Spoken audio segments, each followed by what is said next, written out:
राम का नाम सदा सुखदाई।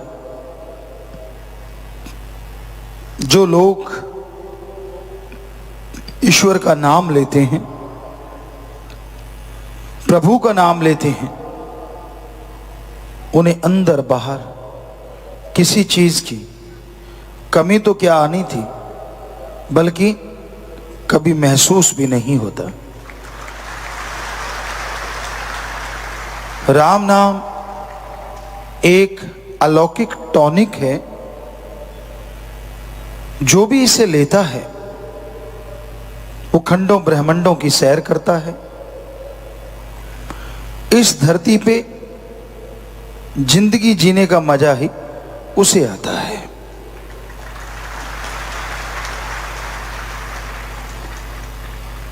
हर इंसान इस धरती पे आके जीवन व्यतीत कर रहा है। सुबह होती है, दिन गुजरता है, रात हो जाती है, नींद लेता है, सुबह उठता है, दिन गुजरता है, रात हो जाती है। यूं यह चक्कर चलता रहता है और इंसान को पता ही नहीं चलता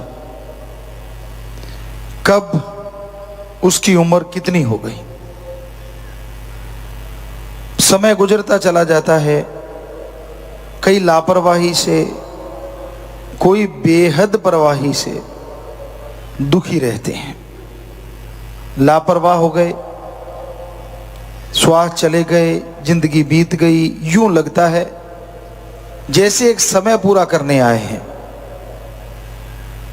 और ज्यादा टेंशन, ज्यादा चिंता, ज्यादा परवाह करना, वो भी दुख का कारण है। इंसान जब राम के नाम से जुड़ता है तो उसे पता चलता है कि हां,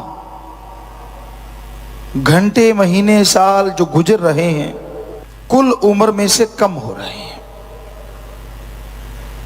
एक तो राम नाम का जाप हो जाए ताकि जिंदगी का जो मकसद है, जो कर्तव्य है मनुष्य शरीर का, वो पूरा हो।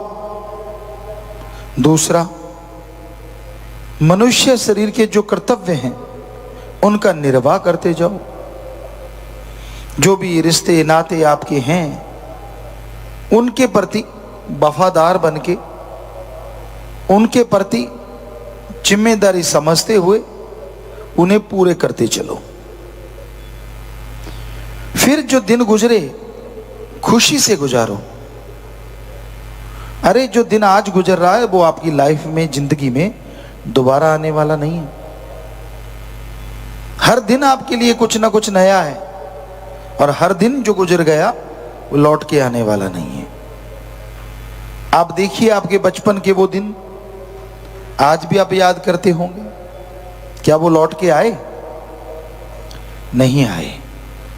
आप जितना मर्जी चाहो, आज भी आपको लगता होगा कितने बेफिक्र होते थे। कोई परवाही नहीं, खाना है तो रो दिए, माँ ने खिला दिया, पहनना है तो माँ जाने, नहाना है तो माता जाने, कोई परवाही नहीं होती थी। पर वो बचपन आपके कहने से या किसी के कहने से जिनका अच्छा गुजरा है वो दोबारा आने वाला नहीं है, और जिनका बुरा गुजरा है वो दोबारा लाना नहीं चाहेंगे और आएगा भी नहीं। तो समय जो गुजरता जा रहा है ये लौट के आने वाला नहीं है। इसलिए समय की कदर करना सीखो। जिंदगी के हर दिन को खुशी खुशी व्यतीत करना सीखो। ईर्ष्या, नफरत, द्वेष, द्वेष, जो ये आपके अंदर भावनाएं हैं ना, इनका त्याग कर दो। ये किसी और को नहीं बल्कि आपको दुखी करती रहती हैं। ये किसी और का नहीं बल्कि आपका ही अकाज करती हैं। आपके अंदर कोई भावना आई, आपके अंदर गलत विचार आए, वो विचार आपको ले डूबते हैं। आप जलते रहते हैं, आप तड़पते रहते हैं, आप बेचैन रहते हैं, व्याकुल रहते हैं। क्योंकि गलत भावना से कुछ फायदा होने वाला नहीं है, नुकसान है। गलत सोच आपके अंदर आ गई, गलत विचार आपके अंदर आ गए, उससे आपकी आत्मा को दुख मिलता है, आपके दिमाग में परेशानियां होती हैं, शरीर को दुख मिलता है। तो इसलिए ईर्ष्या, नफरत, द्वेष, द्वेष त्याग दीजिए। इंसान का जैसा बर्तन होता है वैसा सामान उसमें आता है। सभी बर्तन एक जैसे नहीं होते। अब अगर गिलास कहे कि बाल्टी में पानी ज्यादा क्यों आता है, तो सारी उम्र कहता रहे, तो क्या गिलास बाल्टी जितना पानी ले लेगा? नहीं ले पाएगा। लेकिन आपका शरीर रूपी गिलास बाल्टी का पानी ले सकता है, अगर ईर्ष्या छोड़ के राम का नाम जपो। कहने का मतलब, आप किसी को भक्त समझते हैं कि ये तो बहुत बड़ा यार, मैं तो गिलास और वो बाल्टी। तो आप सुमरण कीजिए ना, भक्ति कीजिए, तो आप गिलास से बाल्टी बन सकते हैं। पर दुनिया में गिलास बाल्टी नहीं बन सकता, और बाल्टी गिलास वाला काम नहीं कर सकती, ये भी ध्यान रखा करो। कई बार ऐसा भी होता है, अब बाल्टी से पानी भरी हुई आप पी लोगे क्या मुंह पे लगा के? सवाल ही पैदा नहीं होता। ये उदाहरण किसी और वजह से है। गिलास छोटा, यानी अगर दीनता नम्रता समझते हो तो इसका मतलब ये नहीं है कि आप छोटे हैं, क्योंकि दीनता नम्रता से जितना भगवान खुश होता है उतना बड़ेपन या अहंकार करने से कभी खुश नहीं होता। एक ही उदाहरण को चाहे 10 बार प्रयोग कर लो, 10 बार अलग अलग मीनिंग निकल सकते हैं। तो इसलिए दीनता नम्रता अगर आप में है तो आप भागों वाले हो, नसीबों वाले हो। आजकल अहंकार और गप मारने की आदत लोगों को इतनी पड़ गई है कि चलते चलते छोड़ते रहते, पता नहीं मिलता क्या है। कई तो राम के नाम पे गप मारते हैं, सामने वाला कुछ बोल भी नहीं सकता। गुरु पीर फकीर के नाम पे गप मारते हैं, और वो अपनी बेड़ी में बट्टे डालते रहते हैं और मालिक से दूर होते रहते हैं। खुशियां कोसों दूर चली जाती हैं, और मिलता क्या है? लोगों की थोड़ी सी बड़ाई। वाह, अच्छा तुझे ऐसे हुआ, हमें तो नहीं पता था। बस इतनी सी बात के लिए लोग झूठ बोलते हैं, अपनी खुशियां गायब कर लेते हैं अपनी मान बढ़ाई के लिए। जब खुदी का फाना आ जाता है ना, तो खुदा चला जाता है। इसलिए दीनता नम्रता भी जरूरी है, भावना भी जरूरी है। तो छोटा सा आपको उदाहरण दिया, उसके 2 मीनिंग्स निकाले अलग अलग। कहने का मतलब कोई भी बात का कोई भी मीनिंग निकल सकता है, इसलिए जल्दबाजी मत किया करो। कई बार लोग देखते ही नहीं कि हो क्या रहा है, बिना सोचे समझे गलत कदम उठा बैठते हैं, जिसकी वजह से सारी जिंदगी पछताना पड़ता है। तो ईर्ष्या नफरत छोड़ के भावना को शुद्ध करते हुए अगर आप रास्ता तय करेंगे तो मालिक जरूर आपके लिए उस रास्ते में मखमल बिछा देंगे, कांटे चुन देंगे। और ये तो कहावत आपको कई बार सुनाई है कि दूसरी की थाली में लड्डू बड़ा नजर आता है, और ये सच है।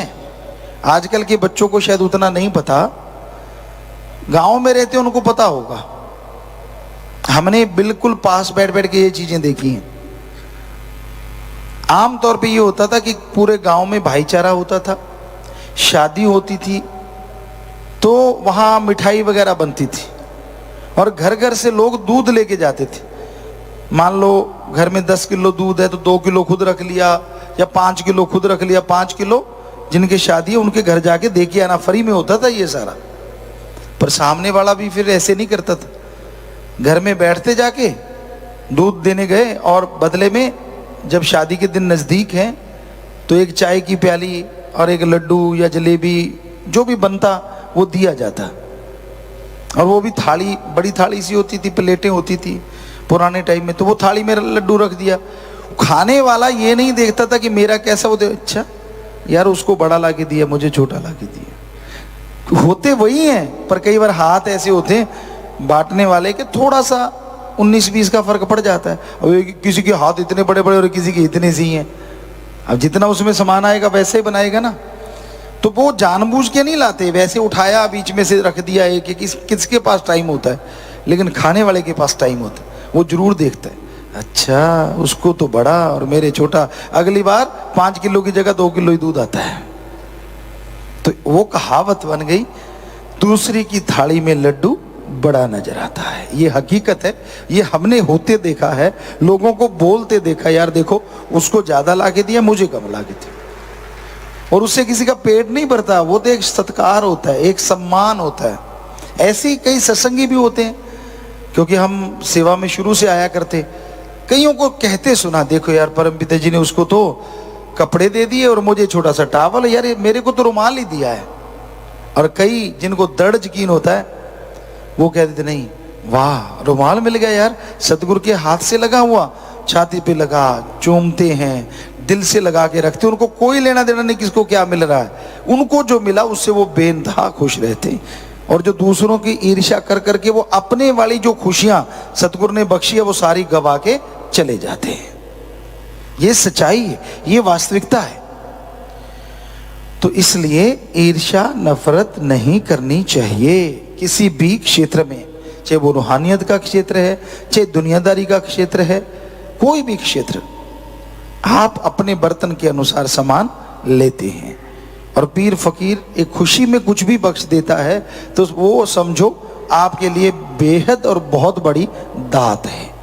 आप उसे लेते किस तरीके से हैं, आप उसे संभालते किस तरीके से, ये आप पे निर्भर करता है। तो इसलिए दृढ़ यकीन के साथ आगे बढ़ा करो।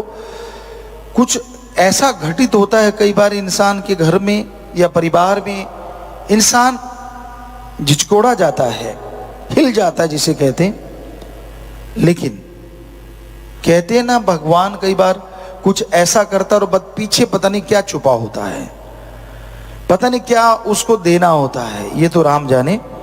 या फिर ये भी हो सकता है कि उसके कोई भयानक कर्म जुड़े होते हैं जिसकी सजा उसे मिलती है। और अगर वो सत्संगी है, राम का नाम लेने वाला है, तो वो तेरा भाड़ा मीठा लगे कि मालिक तू जान, तेरा काम जान, मैं तो तेरा बच्चा हूं, मेरे लिए क्या सही है क्या गलत वो तो तू जानता है। अगर मेरे लिए ये सही है तो सतवचन, अगर वो सही है तो भी सतवचन। तो दृढ़ यकीन के साथ जो ऐसा करते हैं उनको कभी टेंशन नहीं आती, कभी दुख नहीं आता, कभी परेशानियां नहीं आती, और वो मालिक की खुशी में झोलियां भरते हुए जिंदगी गुजारते रहते हैं। दुनिया में भी लासानी नजारे मिलने शुरू हो जाते हैं। इंसान के जितने भी पाप कर्म होते हैं वो कटने शुरू हो जाते हैं जैसे जैसे वो अल्लाह वाहिगुरु राम का नाम जपता चला जाता है। साईं मस्ताना जी महाराज ने, परमपिता शास्त्राम जी दाता रहबर ने इतना आसान तरीका बताया है कि अनपढ़ से अनपढ़ और छोटा बच्चा भी उस मालिक के पवित्र नाम का जाप कर सकता है, उस नाम को याद कर सकता है। बहुत ही कम अल्फाज हैं, बहुत ही कम शब्द हैं जिनके द्वारा परमपिता परमात्मा को पाया जा सकता है। फिर भी इंसान अगर नाम का सुमरण ना करे तो ये उसके पाप कर्म, या यूं कह लीजिए उसके मन की वजह से है। कितना जोर लगता है अगर आप आधा घंटा सुबह आधा घंटा शाम को मालिक के नाम का सुमरण करें। और भी तो कार्य करते रहते हो, गप शप मारने के लिए तो सारा टाइम आपके लिए फ्री होता है, इधर उधर की बातें करने के लिए, लेग पुलिंग, टांग खिंचाई करने के लिए आपके पास बड़ा समय होता है। पर परमपिता परमात्मा को जब पाना है, उसकी याद में बैठना है, तो आप लोग कहते हैं कि मेरे पास समय नहीं है। ये फजूल के बहाने हैं। समय तो है, पर आपके शायद कर्म चक्र, आपका मन आप पे हावी है, जिसकी वजह से आप उस परमपिता परमात्मा का नाम नहीं जपते। कितना फायदेमंद है, शरीर की तंदुरुस्ती देता है, आत्मिक शांति देता है। शरीर को शक्ति देता है, आपके हर कार्य में आपकी मदद करता है। आप बिजनेसमैन हैं, आप व्यापारी, या फिर आप किसान हैं, या पढ़ने वाले बच्चे, अगर ईश्वर के नाम का जाप करो तो 100% आपको फायदा होगा ही होगा, नुकसान हो ही नहीं सकता। मालिक का नाम आपको देता है, आपसे कुछ लेता नहीं, फिर भी आप मालिक का नाम नहीं लेना चाहते। मालिक के नाम के लिए ना घर छोड़ना, ना परिवार छोड़ना, ना कपड़े बदलना, ना कोई ढोंग रचना, फिर भी आप मालिक का नाम नहीं लेते। मालिक के नाम के लिए ना कोई तकलीफ उठाना, ना जंगल पहाड़ उजाड़ों में जाना, फिर भी ईश्वर का नाम नहीं लेते। तो ईश्वर का नाम अवश्य लिया करो, क्योंकि उस प्रभु की इबादत करना, उस मालिक की भक्ति करना, दिखावा करने की जरूरत नहीं पड़ती। आप भक्ति करते हो, आप सुबह सवेरे उठते हो, उठ जाओ, हाथ मुंह धो लो और मालिक को याद करो। आप घर वालों को उठाओ, उनको परेशान करो, गर्म पानी कर, ये कर, वो कर, ये कौन सी भक्ति है भाई? ये क्या है? भक्ति आप कर रहे हो, सूली पे उनको चढ़ा रखा है, इससे तो मत करो भक्ति। वो उड़ते उड़ते 20 गालियां ठोकेंगे आपको, 15 बद्दुआएं देंगे, कैसे बचोगे उनसे? तो भक्ति हम भी करते थे परम पिताजी के रहमो करम से। और आप माता जी से पूछ सकते हैं, उनको पता तक नहीं होता था कि हम कब उठे, कब सोए, कब, उनको कुछ पता ही नहीं। 2 बजे उठना, मालिक की भक्ति करना, 3 बजे उठना, घंटा उसकी याद में बैठना। वैसे तो सारा दिन ही दिन रात लगे रहते थे, लेकिन वो भी एक समय होता, और उसमें जागिए, हाथ मुंह धो लीजिए, नींद उड़ गई, बात खत्म, तोरा फेरा कीजिए, फ्रेश हो आइए। जब फ्रेश होने जाते हो, उठते हो, मुंह धोते हो, तो नींद उड़ जाती है, और भक्ति में बैठ जाओ, चलते फिरते सुमन करो। पर किसी को तंग करना भक्ति नहीं होती। तो इसलिए इस कलयुग में अगर सच्ची खुशियां चाहते हो, अगर पूर्णतः खुशियों से माला माल होना चाहते हो, तो आप मालिक के नाम का सुमरन अवश्य किया करो, वरना मन काबू नहीं आता। ये मन इतना जालिम है, एक पलक झपकते ही आसमान में और अगले ही रस्ताल में ले जाता है। ये मन लालच देता है, ये मन गुमराह करता है, और लोग इसके हत्थे चढ़ के अपनी तमाम खुशियों को आग लगा बैठते हैं। इसलिए आपसे गुजारिश, दिखावे की जरूरत नहीं, भावना से उस परमपिता परमात्मा को पाओ। अल्लाह कहो, वाहिगुरु कहो, राम कहो, ईश्वर कहो, ओम कहो, हम आपको गारंटी देते हैं वो जरूर खुशियां देगा, जरूर दर्श दीदार देगा। अगर अंदर से तड़प के भक्ति करोगे, दिखावे की जरूरत नहीं। पुण्य करो, दान करो, कोई नहीं रोकता, लेकिन बीमार का इलाज करवा देना, चाहे आपके 200 रुपए क्यों ना लगे। भूखे को खाना खिला देना, चाहे 50 रुपए क्यों ना लगे हों। हो सके तो अपनी छत दाने डाल दीजिए, पानी रख दीजिए कहीं भी, तो वो आदमी जिसका इलाज करवाया, वो पक्षी जिन्होंने वो दाने चुने, वो पानी पिया, यकीनन इस कलयुग में उनकी दुआएं बहुत बड़ा असर रखती हैं और आपको खुशियों का कारण बन जाती हैं। तो आप खुशियां तो हासिल कर सकते हैं। बेइंतहा कितने कार्य आपको बोल रखे हैं, उन कार्यों के ऊपर अगर आप अमल करते जाओ तो कोई कमी रहे ही ना। तो इसलिए हमेशा परमपिता परमात्मा का अगर प्यार पाना चाहते हो तो उसकी रियाय, उसकी प्रजा से मोहब्बत करना सीखो, पर बेगर्ज, निस्वार्थ। उसमें स्वार्थ नहीं, मर्यादा का उल्लंघन नहीं होना चाहिए। कई बार संतों के वचनों को तोड़ मरोड़ के लोग इस्तेमाल में लाते। देखो, पिताजी भी कहते हैं प्यार करो, हम कहते हैं आत्मिक प्यार करो, बहशी नहीं बनना। हम कहते हैं बेगर्ज मोहब्बत करो, गर्ज नहीं। तो आप कैसे तोड़ मरोड़ लेते हैं? क्यों पापों के भागीदारी बनते हैं? क्षणिक आनंद के लिए? लानत ऐसा सोचने वाले पे, और लानत ऐसा बोलने वाले पे। प्यार मोहब्बत राम का सच्चा है। आपस में प्यार करो, जो आपके रिश्ते हैं, पति पत्नी का वो भावना, माँ बाप का वो भावना, भाई के प्रति वो भावना, बहन के प्रति वो ही भावना, और बेटे बेटी के प्रति वो ही भावना। कर्तव्य निर्वाह ये करते रहिए, कौन रोकता है, पर भावना शुद्ध रखिए, पवित्र रखिए, और साथ में मालिक के नाम का जाप किया करो अगर बचना चाहते हो इस कलयुग की आग से, क्योंकि यहां हाथ को हाथ खाया जा रहा है। यहां मतलब प्रस्त लोगों का बोलबाला है। अपना उल्लू सीधा करने के लिए किसी को किसी भी हद तक गिरा सकते हैं, अपना उल्लू सीधा करने के लिए किसी को किसी भी जाल में फंसा सकते हैं। ऐसे कलयुग में, ऐसे स्वार्थी युग में अगर खुश रहना चाहते हो, परमानंद हासिल करना चाहते हो, तो सुमरण कीजिए, भक्ति इबादत कीजिए, निंदा चुगली में मत पड़िए, बुराई का संग मत कीजिए। आप बच्चे भी हो तो भी आपको पता है कि बुरा क्या है, अच्छा क्या है, अगर आप सत्संग सुनती हो। क्योंकि सत्संगी को ना पता लगे कि बुरा क्या और अच्छा क्या, ये हो ही नहीं सकता। जानबूझ के मन के हथों चढ़ के आप बुरे कर्म करते और बाद में क्या कहता है मन, अरे क्या फर्क पड़ता है, माफी तो मिल ही जाएगी। माफी कोई टॉफी गोली नहीं है, ये शाह मस्तान शास्त्र नाम जी का दर है, यह हमेशा ही माफी होती है। लेकिन एक बार गलती अगर कोई करता है तो मालिक के प्यार से अपनी तमाम बरकतों से हजारों किलोमीटर पीछे चला जाता है, फिर से वो किलोमीटर का सफर तय करेगा, पता नहीं कितनी जिंदगी गुजर जाएगी, और तब जाके खुशियां मिलती हैं।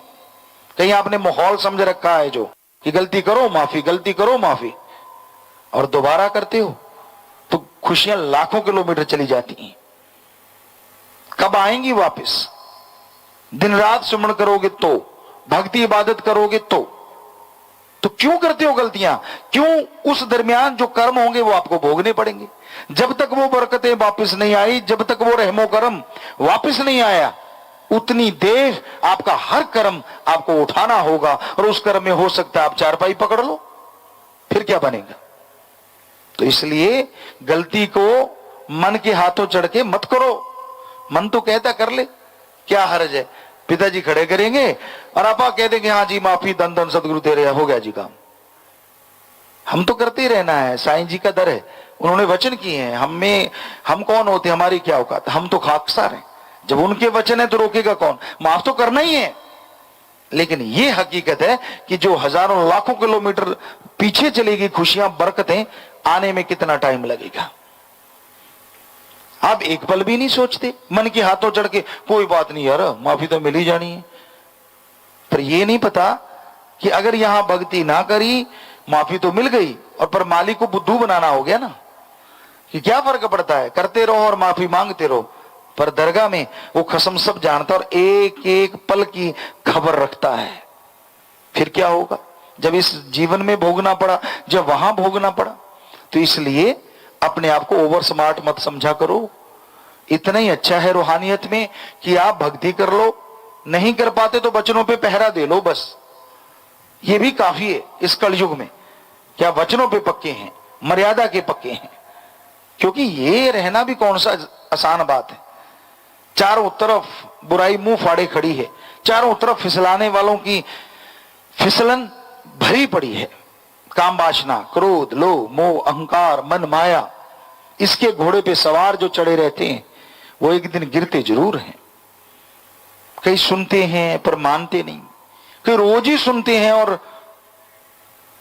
एक आपको बात सुनाया करते हैं, बात पे बात आ गई आज भी।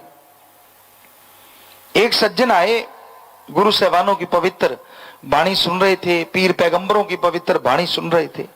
वाणी चल रही थी और वो आया सज्जन, और वो जार जार करके रोने लगा, बुरा हाल हो गया उसका। तो सुनाने वाले ने पूछा, यार तू रो क्यों रहा है? वो कहने लगा, संतों की वाणी भिगो भिगो के मार रही है। संतों की वाणी इतनी हार्ड, इतने कड़े शब्द बोल रही है, इसलिए मेरी रूह कांप गई कि मैंने थोड़ा भी गुनाह किया हुआ तो क्या होगा। तो जो सुना रहा था वो ढीठ होके कहने लगा, बस एक बार सुन के ऐसा हो गया? ओए साडा जिगरा देख, रोज सुनते हैं, रोज ही गुनाह करते हैं, कहीं इतने भी बेशर्म होते हैं। ढीठ होते हैं, उनको मजाक लगता है और उनकी जिंदगी एक दिन मजाक बन जाती है। इसलिए हम उस चीज से डरते हुए आपसे कहते हैं, मत भगवान अल्लाह संत पीर फकीरों की वाणी को मजाक बनाया करो, क्योंकि जब आपका मजाक बनने का समय आया तो फिर वो बदलेगा नहीं। संतों ने पूरी पूरी लाइफ, पूरी पूरी जिंदगी समाज के लिए लगा दी, जंगलों में बैठ बैठ के वेद पुराण की रचना करी, हम उन्हीं की खिल्ली उड़ाते हैं, और कोई नहीं मिला खिल्ली उड़ाने को। तो इसलिए हमेशा याद रखो, संत पीर फकीर तो क्या, धर्म सारे कहते हैं, निंदा तो कभी किसी की करनी नहीं चाहिए। हिम्मत है तो खुद की करके दिखाओ। क्या यहां कोई दूध का दूल्हा बैठा है जिसने जिंदगी में कोई गुनाह ना किया हो? नहीं ना। पर क्या यहां कोई बैठा है जो खुद के गुनाह गाता हो? सवाल ही पैदा नहीं होता। कबीरा सब ते हम बुरे, हम तज भला सब कोए, जिन ऐसा कर माने मीत हमारा सोए। ये तो कोई संत ही कह सकता है, मैं तो भाई चौकीदार, मैं तो खाक हूं। और वो बनके भी रहता है, कहता नहीं, बनके भी रहता है। आपका नौकरों का भी नौकर आके उसे हुक्म देगा कि मेरे लिए ये दुआ कर, तो फकीर करेगा ही करेगा। आनाकानी नहीं, ओए तू कौन होना, चल हट, नहीं। उसका तो काम ही दुआ करना, उसके लिए भी प्रेयर करना कि भाई मैं तो तेरा नौकर हूं, जरूर करूंगा, बाकी तेरे कर्म। तो जो अपने आप को ऐसा समझता है वो ही मालिक का मीत हो सकता है, हर कोई नहीं बन सकता। तो भाई बन सकते हो, आप इंसान हो, लेकिन तभी संभव है जब अपने अंदर की बुराइयों को दूर करो, अपनी हवस पे काबू पाना सीख लो और सेवा सुमरण में ध्यान लगाना सीख लो। तो अपने अंदर की बुराइयां दूर कर सकते हो, तो अपने गुनाहों को धो सकते हो, तभी मालिक की दया में रहमत के लायक बना जा सकता है और खुशियों से माला माल हो सकते हो।